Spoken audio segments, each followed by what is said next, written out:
Tonight, breaking news as we come on the air, Vladimir Putin declaring 2 regions in eastern Ukraine as independent, ordering Russian forces into that part of Ukraine to, quote, maintain peace. Tonight, the White House already issuing initial sanctions, but bracing for what Putin could do next.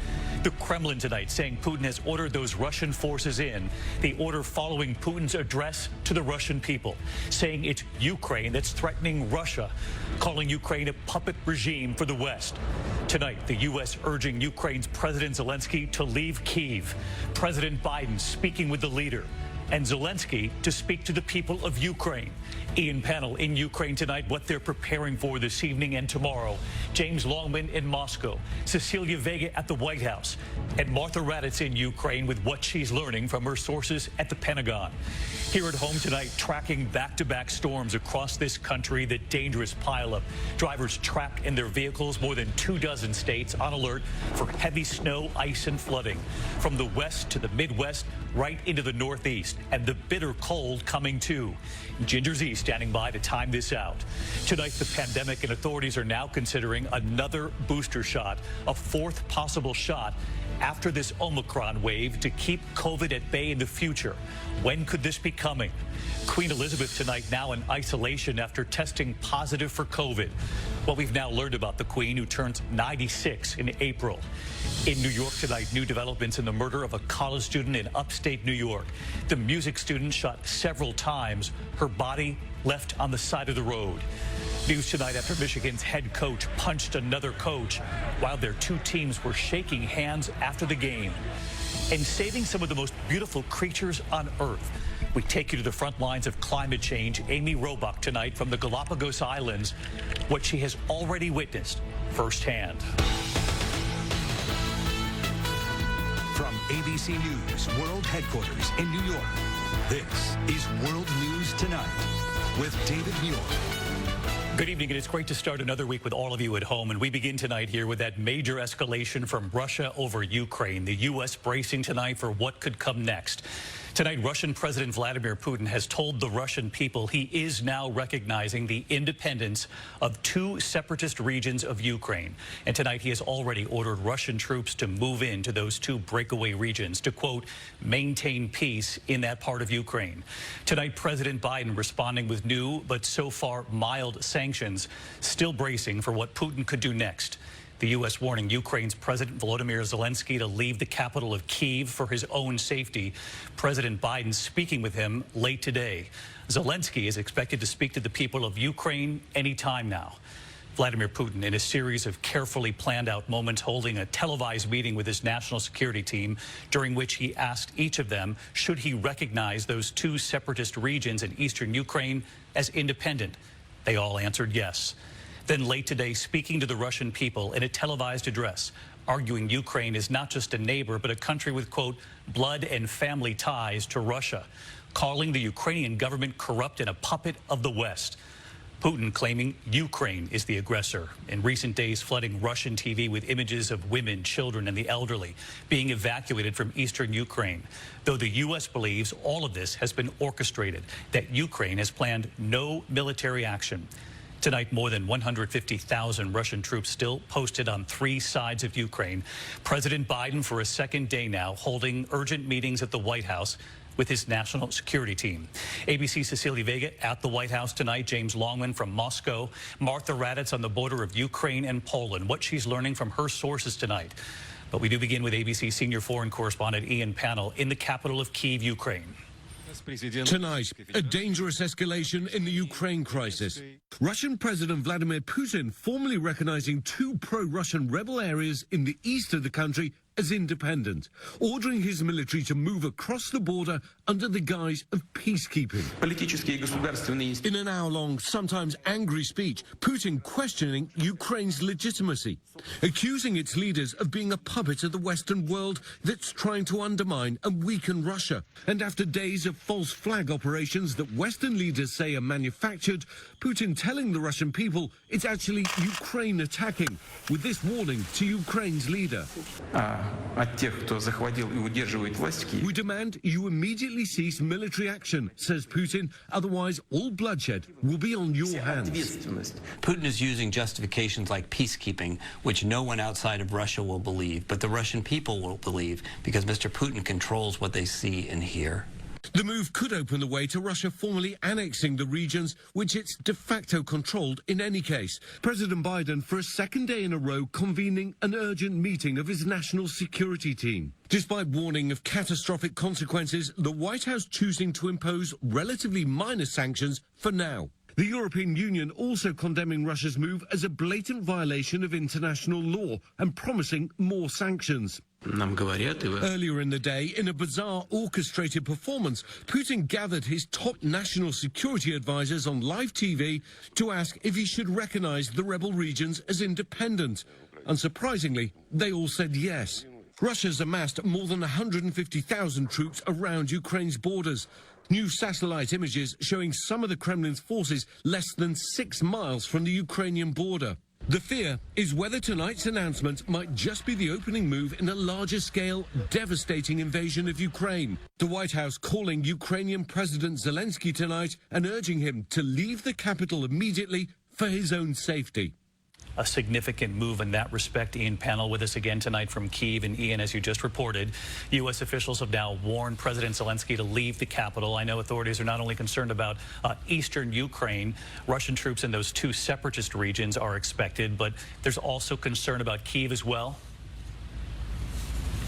Yeah, I think that's right. We know that Zelensky has spoken with President Biden and other world leaders, and they're all pretty much giving the same message. I think it's unlikely that he's going to heed these warnings to leave Kiev, though, because to do so would create the very thing he's been trying to avoid, which is, of course, spread panic in the country. But nevertheless, the United States is convinced that the capital is going to be attacked, and it could very quickly become unstable and dangerous. But I think it's hard to imagine that either Zelensky is going to leave or that the Ukrainian people will give up Kiev without a significant fight. And Ian, in the meantime, we should point out that right after Putin declared those two regions in eastern Ukraine independent, there appeared to be a choreographed display of fireworks in one of those regions, what many say is proof that all of this has been orchestrated. Yeah, that's right. I mean, almost farcical display. There were only a handful of people who suddenly appeared on the streets to see these fireworks, but most people are staying at home, or some of the people have actually been evacuated from the country altogether. And I think this fits this pattern of these videos without any authentication. For example, sirens going off, but no signs of explosions, attacks coming in, but the evidence that's shown isn't very convincing. But we have to remember, we're not the audience here. The audience is the people who live in the republics and the Russian domestic audience. They're being sold a counter-narrative that basically says Ukraine is attacking them. David. Ian Panel leading us off on this Monday night. Ian, thank you. President Biden meeting with his national security team twice in the past 24 hours. What we are seeing unfold in Russia and Ukraine, precisely what the administration had been warning of, this declaration of independence for these regions in eastern Ukraine, and now Putin has done just that. Our chief White House correspondent, Cecilia Vega, live at the White House tonight. And Cecilia, I know the White House today issuing some limited sanctions so far in response to Russia's decision to recognize these separatist regions, but what happens now if Russian troops actually enter the country, enter Ukraine? What are your sources telling you about how the U.S. would respond to that? Yeah, David, we've just heard that the U.S. will likely administer more sanctions tomorrow, this next round potentially targeting Russia. We know that administration officials are actively assessing and observing exactly what Russia is doing at this hour. Officials still very much, and this is important, very much believe that Russia is preparing for an invasion. They say it could happen in the coming days, even hours. The question right now, David, is whether any of these sanctions, even if the United States decides to issue more severe sanctions that President Biden has been threatening, that whether this will hurt Vladimir Putin. Today, he just brushed them off, saying that the West has continually threatened to issue more sanctions. We know right now that as for that Biden-Putin summit, David, the White House says it's not ruled out, but it's not going to happen if an invasion occurs, so don't hold your breath. Cecilia Vega at the White House. Cecilia, our thanks to you. I want to bring in ABC's James Longman in Moscow, and James was on the air with us late today after we watched Vladimir Putin's address closely. And James, what's been playing out on Russian TV has, of course, been framed to make it look like Ukraine is the aggressor. And then late today, nighttime, of course, there in Russia, it was Vladimir Putin himself who came on Russian television to finally to make the closing argument, if you will, to the Russian people. Yeah, that's right, David. This was more than an hour of unscripted Vladimir Putin, during which I think we got a real sense of his motivations. It's clear that he sees himself as the leader to rebuild the former Russian empire. Ukraine, in his eyes, is not a legitimate foreign nation. He called it an inherent part of our culture, history and spiritual space. He made it clear that this is about reclaiming what he believes is rightfully Russia's. And he also cast Ukraine as the aggressor, committing genocide against Russian speakers. And over the last few days, of course, we've seen evacuations staged by the separatists in the Donbass region. Putin even warned that Ukraine could have a weapon of mass destruction soon with Western help, and it's preparing itself to attack Russia. However strange these claims may seem, these are the messages that the Russian public has been hearing over and over again throughout this crisis. David? All right, James Longman on the ground in Moscow. James, thank you. And what about that concerning order from Vladimir Putin ordering Russian troops to now go into those two separatist regions in eastern Ukraine to, quote, maintain peace? I want to bring in Chief Global Affairs Correspondent Martha Raddatz, who's been reporting and anchoring from the region on the ground with the U.S. Defense Secretary. And Martha, you've said your sources have been telling you all along that they believe that you don't amass 150,000 troops on the border if you're not going to do something. Putin's given that message tonight to assist in peacekeeping efforts. And we should also point out this evening, and I'm curious what you make of this, Martha, in those separatist regions, they actually claim more territory than they actually have control of at this point. Is there a risk there that these Russian forces will move in and expand those boundary lines?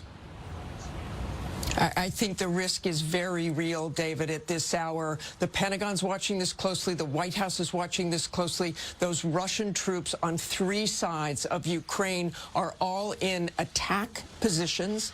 They are refueled. Their weapons are uploaded. They have dispersed, so they're keeping their eye on that, and that they may move in further slowly. But the real concern, as Cecilia pointed out and others, is that they go right into the capital. That is the concern.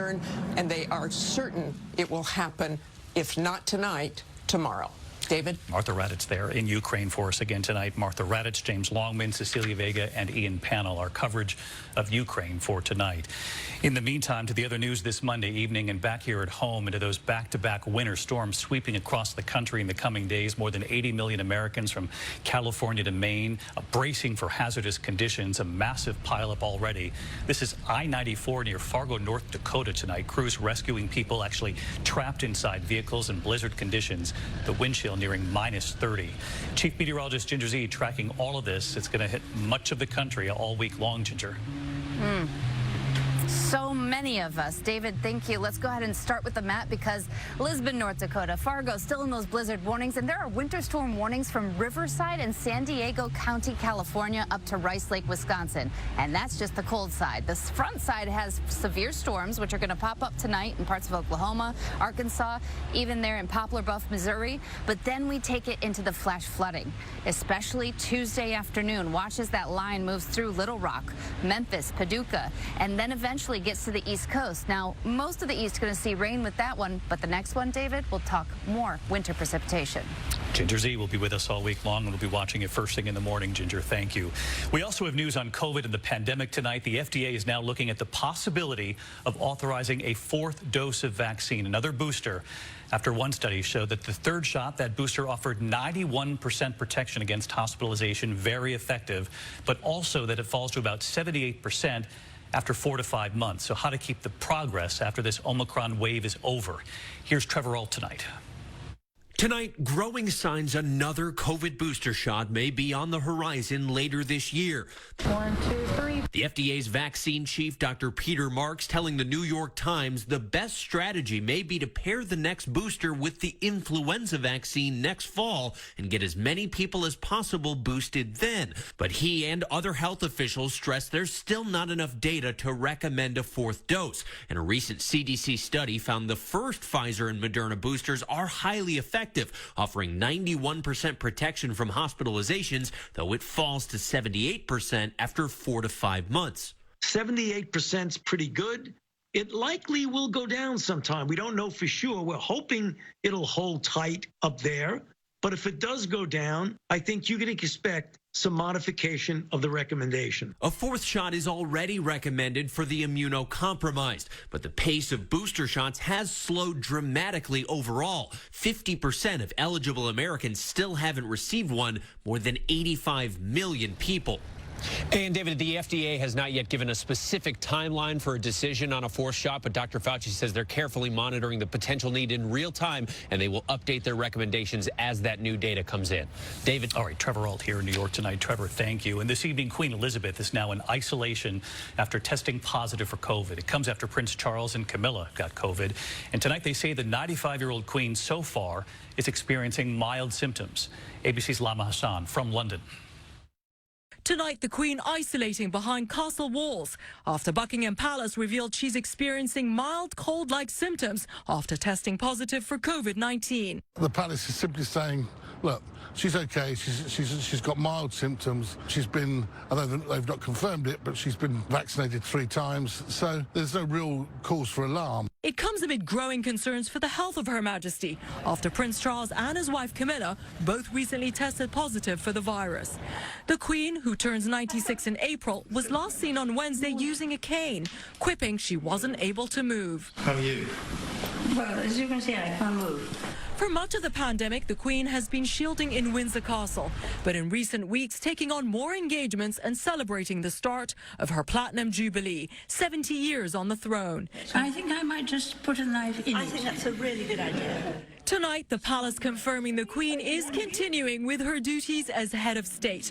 Her Majesty keeping calm and carrying on. I think we probably won't see or hear anything now until she's out of it and she's able to continue her duties without any restrictions. And Lama joins us now from Buckingham Palace in London. And Lama, I know there's been concern since Prince Charles tested positive. He'd been with the Queen, and obviously families do get together. But beyond that, a lot of people are going to be wondering, any word of any protocol where people around the Queen being routinely tested to protect her? David, we know that there was a testing protocol at the height of the pandemic, as well as a strict bubble around the Queen.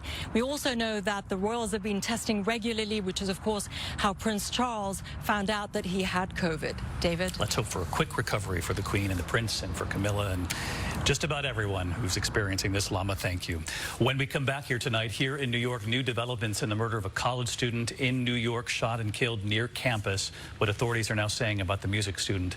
And also news tonight after Michigan's basketball coach punched another coach while the two teams were shaking hands. Retirement is an opportunity to fill each tomorrow with moments that matter. And a steady stream of protected income can help you secure the life you've planned. For more than 150 years, generations have trusted the strength and stability of Pacific Life with their tomorrows. Because life isn't about what tomorrow brings. It's what you do with it. Ask a financial professional about Pacific Life.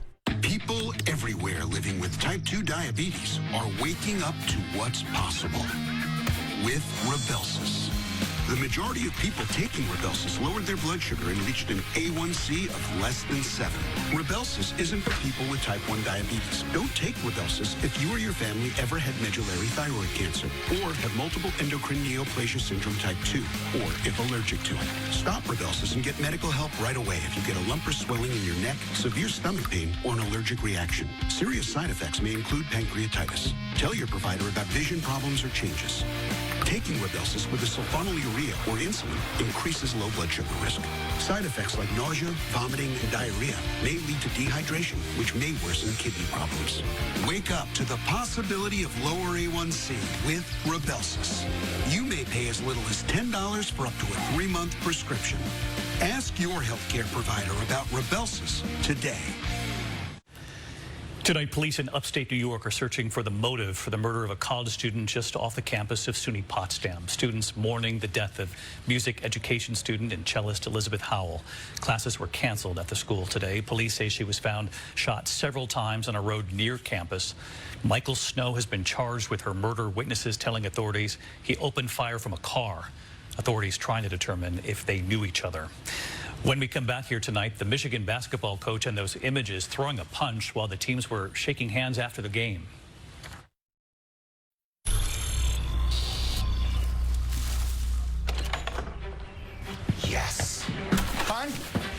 WeatherTech's here. WeatherTech is the ultimate protection for your vehicle.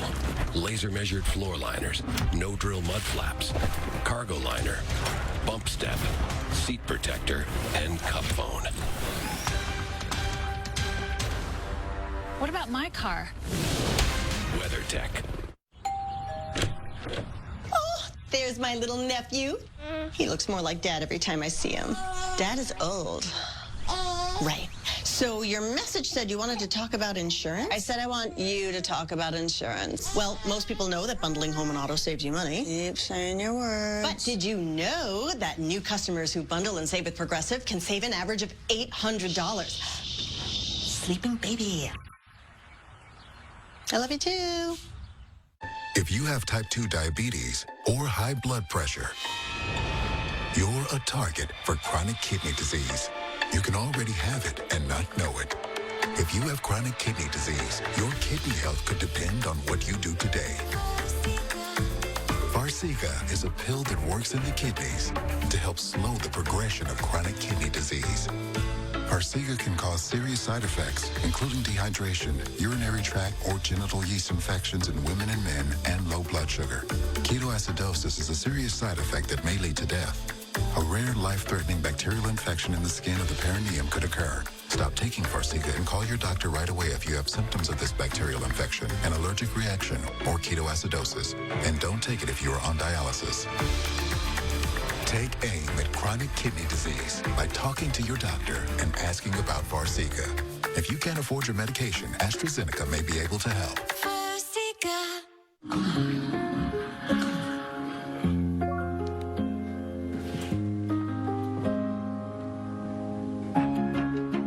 When the uniquely handcrafted is out there, why buy boring? And they stay there, and they say yeah, and they stay there, up, down, up, Never lose down, confidence in how you run your business. Intuit is bringing QuickBooks and MailChimp together to help you set up and grow. Man, I love this shed. You be the judge. Nutrisystem has answered the bell with menu items that are new for 2022, including new premium meals with up to 30 grams of protein. I jumped right in and lost 127 pounds. The new skillet meals are amazing. And we're bringing the taste of your favorite restaurant meals right to your home. I lost 40 pounds. 67 pounds. 55 pounds with Nutrisystem. Act now. Go online or call to get 50% off and start losing weight today. To the Index, and there is news tonight about Michigan men's basketball head coach Juwan Howard. ESPN reporting tonight that sources say he could be suspended for the rest of the regular season now. Howard seen punching or slapping a Wisconsin coach as the two teams were shaking hands after Michigan lost yesterday's game. The two coaches arguing as both teams tried to separate them, then a larger fight. Tonight, Michigan's athletic director calling it, quote, totally unacceptable behavior. When we come back here tonight, Amy Robach from the Galapagos Islands saving some of the most beautiful creatures in the world. That's for you. These are opened. They came like this? I don't know. They're all open. This one's open, too. Privacy is important to you? Yeah, privacy is really important to me. It is to everybody. Private is everything. Who's been reading our mail? I don't know who's been reading. I just deliver it. This is my family here. Picture of me and my wife. This is all my information on it. I know. I saw them. Do you want to pay a bill since you went through them?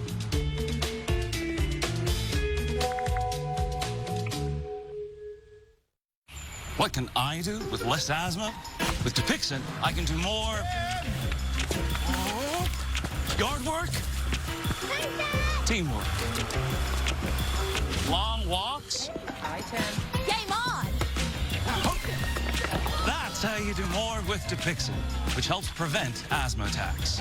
Dupixent's not for sudden breathing problems. It's an add-on treatment for specific types of moderate to severe asthma that can improve lung function for better breathing in as little as 2 weeks. It can reduce or even eliminate oral steroids.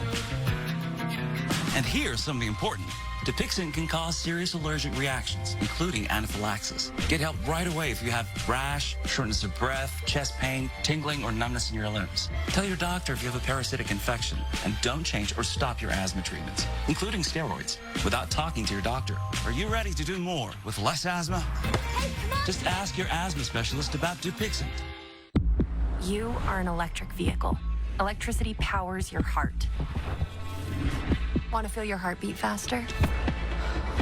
Drive an electric car made by a company whose EVs have gone 5 billion miles. For every highway, every driveway, and every speedway. And where the loudest sound is the beat of your electric heart. This is the new Nissan.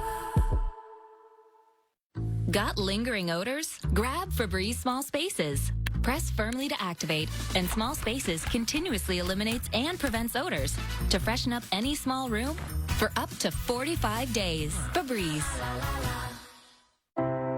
This isn't just a story about science, but also good old-fashioned will and grit. What we do when the chips are down. How adversity is best met with creativity and kindness. As we at Pfizer strive to impact hundreds of millions of lives, young and old. This isn't just a story of a pandemic, but how it pulled us all together.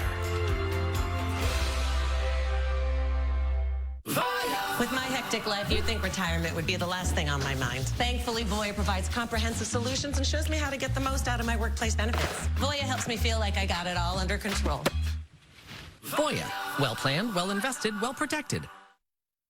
Tomorrow, wake up with some hot pink iguanas, breathtaking flamingos, and take a swim with sea lions and the most amazing turtles as GMA makes history, taking you live to the Galapagos Islands. See it live tomorrow morning only on Good Morning America. Finally tonight here, our team traveling the world, Amy Robach with the scientists saving some of the most beautiful creatures on Earth in the Galapagos Islands. Tonight, the stunning beauty of the Galapagos Islands and what scientists want you to urgently know about the effect climate change is having.